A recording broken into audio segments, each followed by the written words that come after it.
একদিন মায়ার নবী মুহাম্মদ সাল্লাল্লাহু আলাইহি ওয়াসাল্লাম একটি জঙ্গলের পাশ দিয়ে হেঁটে যাচ্ছিলেন। হঠাৎ নবীজি দেখতে পেলেন এক ইহুদি একটি মা হরিণকে শিকার করে শক্ত করে বেঁধে রেখেছে। দয়ার নবীকে দেখা মাত্রই হরিণটি রোনাজারি শুরু করল এবং মানুষের ভাষায় বলে উঠল, ইয়া রাসূলাল্লাহ, ইয়া হাবিবাল্লাহ, আজ সকালে আমি আমার বাচ্চাদের বাসায় রেখে খাবারের সন্ধানে বের হয়েছিলাম। হরিণটি বলল, হে আল্লাহর নবী, ওই সময় এই ইহুদি আমার সামনে আসে এবং আমাকে বন্দি করে ফেলে। সকাল থেকে আমি এখানে বন্দি। ইয়া রাসূলাল্লাহ, আমার ছোট ছোট দুধের বাচ্চা আছে, তারা আজ সারাদিন কিছুই খায়নি। আমাকে না পেয়ে তারা হয়তো অস্থির হয়ে পড়েছে, পিপাসায় তাদের বুক ফেটে যাচ্ছে। হরিণটি আকুতি জানিয়ে বলল, ওগো আল্লাহর হাবিব, আমি শেষবারের মতো আমার সন্তানদের সাথে দেখা করতে চাই এবং তাদের দুধ খাওয়াতে চাই। দয়া করে আপনি এর একটা ব্যবস্থা করে দিন। হরিণের এই করুণ আর্জি শুনে দয়াল নবীর অন্তর কেঁদে উঠল। তিনি ইহুদিকে ডেকে বললেন, হে ইহুদি, তুমি কেন এই অবলা প্রাণীটিকে আটকে রেখেছ? ইহুদি উত্তর দিল, আমি একে শিকার করেছি, আর বনের প্রাণী শিকার করা তো আমার অধিকার, তাই আমি একে ছাড়ব না। নবীজি বললেন, তুমি কি দেখতে পাচ্ছ না এটি একটি মা হরিণ?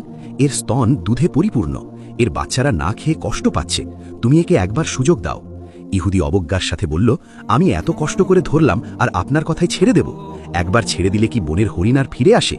তখন বিশ্বনবী বললেন, তুমি একে ছেড়ে দাও, আমি জামিন হচ্ছি, সে তার বাচ্চাদের দুধ খাইয়ে আবার তোমার কাছে ফিরে আসবে। ইহুদি বিদ্রুপ করে বলল, বনের হরিণ কি আপনার বাপদাদার সম্পদ যে ফিরে আসবে? শিকার করা প্রাণী ফিরে আসার কি কোনো নজির আছে? যখন ইহুদি কোনোভাবেই রাজি হচ্ছিল না, তখন নবীজি বললেন, তবে এক কাজ করো, তুমি হরিণটিকে ছেড়ে দাও আর তার বদলে আমাকে এখানে বেঁধে রাখো। হরিণ না ফিরলে তুমি আমাকে সারা জীবন বন্দী করে রেখো। ইহুদি ভাবল এটি ভালো সুযোগ। সে নবীজিকে বেঁধে রেখে হরিণটিকে ছেড়ে দিল। ছাড়া পেয়ে হরিণটি দ্রুত বনের দিকে ছুটে গেল। ইহুদি মনে মনে হাসছিল আর ভাবছিল, এই লোকটির মতো বোকা আর কেউ নেই, একটা বনের প্রাণীর জন্য নিজের জীবন বিপদে ফেলল।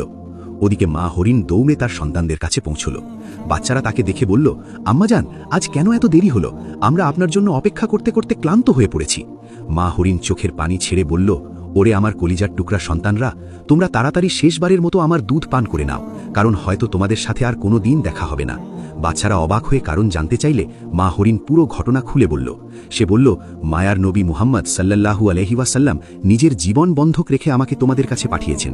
ওই নিষ্ঠুর ইহুদি এখন আমার নবীকে বেঁধে রেখেছে। এ কথা শোনা মাত্র হরিণের বাচ্চারা দুধ পান করা বন্ধ করে দিল।